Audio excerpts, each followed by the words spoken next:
E agora vamos entrar num subitem chamado bem-aventuranças. Continuação.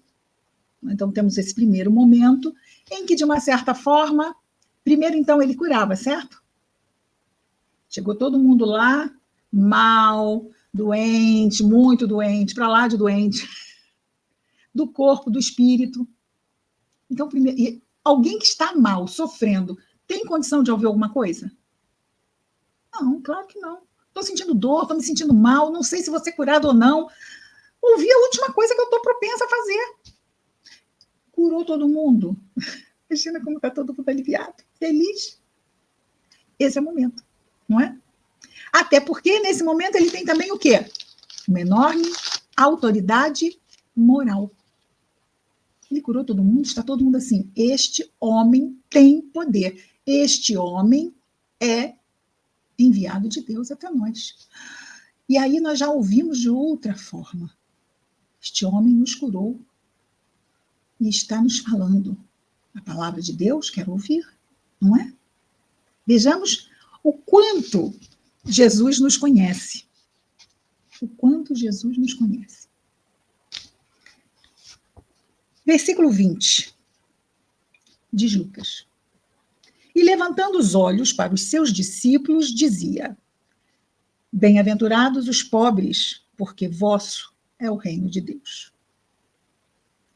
Bem-aventurados os pobres. Nós temos em Mateus os pobres de espírito, lembra? Aqui é uma pobreza o quê? Moral. Esta pobreza moral, o pobre de espírito, não é o pobre materialmente falando. Este pobre é o humilde. Ok? Este pobre é o humilde. Até porque tem muitos pobres materiais que definitivamente não estão preparados ainda, não é? São ainda... Não, ser pobre não é sinônimo de ser bom, é? Não. Ser rico não é sinônimo de ser mal. Seria de um simplismo aterrador. Então, bem-aventurados os pobres, porque vosso é o reino de Deus. É interessante, não é? Porque ele olha para os discípulos para dizer isso. Imaginemos os discípulos de Jesus. Ele sabia que não ia ficar aqui, não sabia? Que ele acabou ali, 3 anos, vão embora. E aqueles que ficassem teriam a missão de quê? De continuar, de fazer aquelas sementes começarem a germinar. Jesus marcou o coração de todos. E eles eram discípulos de Jesus. E entre esses, ainda tínhamos os apóstolos, mas os discípulos escolhidos e treinados por Jesus. E eles eram pessoas muito parecidas conosco, não é? O medo de Pedro, nós falamos do medo aqui hoje, não é? Pedro achava que morreria com Jesus, mas, no entanto, negou Jesus 3 vezes para não ser preso, quando Jesus foi preso. Então, são pessoas comuns, como nós. E a humildade, vemos que o Judas Iscariotes, não é? Ele teve ali uma cobiça de querer que a situação, pressionar Jesus para que ele fizesse o que ele queria de implantar o reino na terra. Mas o reino de Jesus não é da terra, meu reino não é deste mundo, disse a Pilatos Jesus, não é? E ele partindo, e era discípulo do Messias, isso poderia trazer àqueles corações, talvez orgulho, talvez vaidade de ter sido, não poderia? Eu fui mais do que ele, e isso é do ser humano ainda, não é? Ele fala da humildade, olha que interessante, e levantando os olhos para os seus discípulos, dizia: bem-aventurados os pobres, porque vosso é o reino de Deus. Ele precisaria que eles continuassem o quê? Sendo servidores. Um servidor tem como não ser humilde? Aquele que quiser ser o primeiro, seja o servo de todos. Quem quiser se destacar como o maior, seja o escravo de todos. Servir. O servo, aquele que serve, tem que ter esse espírito de quê? Eu não sou melhor do que ninguém. Eu estou aqui para fazer o meu melhor, ajudar quem necessite, quem chegue perto de mim. Ah, mas foi isso, foi aquilo, foi não sei o quê. Não importa. Eu sou aquele que faz o que o mestre diz para que eu faça. Eu não determino. Lembremos aqui o nosso Pedro de novo, não é? Jesus falava certas coisas e ele discutia com Jesus. Não, Senhor, não, que isto não vai acontecer. Manda quem pode. Obedece quem tem juízo, não é? Vamos chegar lá no mundo espiritual, por favor. Vamos guardar o que eu vou falar, eu sempre brinco, né? Estamos lá diante do mentor, a gente vai o quê? Vai reclamar? Vai discutir, que a gente tem uma ideia melhor do que eles para o nosso... Não, olha, nós achamos que você pode ajudar aqui. Não, vocês estão enganados, que eu posso ir para lá fazer não sei o quê. Senhor. Vergonha alheia. É o nome disso, né? Está lá falando, alguém que tem condições de estar lá falando, dizendo o que é e o que não. Humildade. Né? É essa pobreza que Jesus se refere. A nós conseguirmos ser obedientes. A obediência é a quiescência da razão. É isso exatamente. Manda quem pode, obedece quem tem juízo. Obedece quem tem juízo. Isso é a obediência. E nós temos a resignação, que é para o nível o quê? Resignação é a aceitação do coração. A pessoa já não obedece. Ela já entendeu, ou manda quem pode, obedece quem tem juízo, ela não tem que ficar, mas isso, não. Geralmente o resignado, o que ele faz? Contesta? O resignado agradece. Danadinho o resignado. Quando eu crescer, quero ser um. O resignado agradece. Obrigado, Senhor, pelo pão que temos à mesa. Não foi aquela fartura de tempos atrás, é o que temos hoje, Senhor. Obrigado. Isso é resignação. Nós entendemos que neste momento, aquele termo muito usado, não é o que temos para hoje. Nesse momento, o que temos para hoje é isso. Essa é a nossa lição de hoje. Esse é o nosso testemunho de hoje.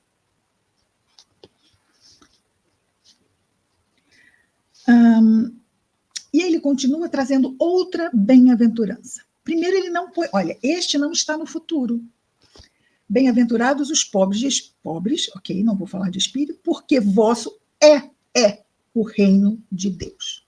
Não será, já é. Por quê? Porque o reino de Deus está dentro de nós. E esta consciência de servir, de nos felicitarmos com essa condição, já nos coloca nesse estado maior de satisfação conosco mesmo. Mas eu não estou ganhando nada com isto. Ganhando nada com isto é isto. E realmente, materialmente, não se está ganhando nada, mas o que isto importa? Quando nós estamos tão plenos, e a palavra é júbilo. O que é júbilo? Porque não é, a gente poderia dizer, estamos cheios de alegria. O júbilo é a alegria do espírito. Então, daí falarmos esse júbilo. Mas poderíamos falar, nosso coração está cheio de alegria. Não é aquela alegria, não é, de bloco. Não é? É uma alegria do espírito, por sentirmos. E aí não tem palavra que traduza, não é? Esse sentimento que é como se descesse da consciência e balsamizasse o coração, trazendo uma alegria tão profunda que não tem dinheiro no mundo capaz de pagar isto. Não tem. Então, bem-aventurados os pobres, porque vosso é o reino de Deus. E agora vem uma outra bem-aventurança, versículo 21. Bem-aventurados vós, que tendes fome agora, porque sereis saciados. Sereis, não é mais, sois. Bem-aventurados vós que tendes fome agora, porque sereis saciados. Essa fome é física? Poderia até ser, não é? Poderia. Vamos imaginar os nossos irmãos. Existe fome no mundo? Fome material? Pessoas que passam fome? Existe. Mas isso quer dizer que Deus as esqueceu? Que a comida não chega até elas porque Deus quer que elas sofram? Não. Existe um propósito? Sempre existe um propósito. Nada na criação é inútil. Nada, nada é inútil. Deus não faz, está lá no Livro dos Espíritos. Deus não faz nada inútil. Então, tudo tem um propósito. Mas eu estou passando fome. Sim, vou buscar saciar a minha fome? Sim, vou buscar saciar a minha fome. Mas ela tem um propósito, não tem? Enquanto eu estiver com ela está para mim, e eu tenho que senti-la de alguma forma. Eu posso senti-la com revolta, eu posso senti-la com desespero, eu posso senti-la com uma resignação. Lembra? Resignação nos faz o quê? Eu vou agradecer a fome? Ninguém agradece fome, não é? Mas nós agradecemos por continuar o quê? Sob o olhar e os cuidados de Deus. Se Ele, naquele momento, faz com que eu passe por essa provação, que pode ser essa ou outra qualquer, que nos leve a um sofrimento que consideremos extremamente duro, existe algo que justifica estar, e é muito mais do que isso. Existe algo que justifica estarmos passando por aquilo. E este algo, porque Deus é todo justiça, este algo é justo. Mas não apenas justo ao que passamos. Também Deus, além de ser todo justiça, ele é todo o quê? Misericórdia. Então, aquilo que estamos passando não é na medida do que deveríamos estar passando. Conhecem a historinha da pessoa que perde o dedo e lamenta o dedo perdido? Mas, na verdade, ela deveria ter perdido a mão. Mas ela não sabe. Ela sabe que perdeu o dedo. Não sabe que deveria ter perdido a mão. Então, essa é a justiça. E essa é a misericórdia. Se algo puder ser feito, tudo é feito para levar a situação ao justinho da justiça. Aquilo ali, olha, é isso. É o mínimo. Por quê? O amor cobre a multidão de pecados. Ainda tem isto. Está lá, quem nos disse foi Pedro, na sua carta. O amor cobre a multidão de pecados. Isto faz sentido? Todo sentido. Podemos, com a nossa atitude, na nossa mensagem inicial era dinheiro e atitude, mas não é só o dinheiro que está vinculado à nossa atitude. Tudo está vinculado à nossa atitude. Então, podemos, com a nossa atitude, podemos minorar certas provas que iríamos passar de forma mais contundente? Podemos.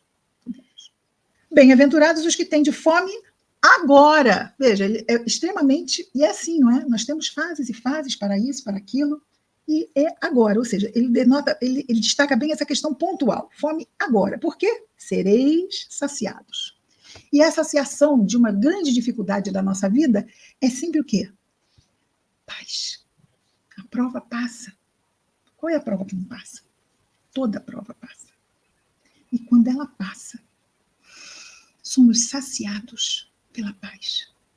A nossa consciência vive a plenitude da paz. Essa saciação. Bem-aventurados vós que chorais agora, porque rireis. Bom, aqui não é, de novo, né? Acabamos de falar lá atrás um pouco sobre essa alegria, que não é uma alegria de bloco, né? Bloco de carnaval, obviamente, mas uma alegria de júbilo, a alegria do espírito. Então, bem-aventurados vós que chorais agora. Mas isso nos faz lembrar uma mensagem de um espírito no Evangelho segundo o Espiritismo, quando ele fala do sofrimento. Chorar é isso, não é? Está sofrendo, chora. Bem-aventurados vós que chorais agora, porque rireis, ou seja, vos alegrareis. Mas isto vai acontecer, e o Espírito diz assim, todos sofrem, mas poucos sofrem bem. Então, não é o que passamos. Já falamos aqui de inúmeras situações difíceis, como fome e outras situações. Não é o que passamos, mas como passamos. Como é que nós passamos por isso?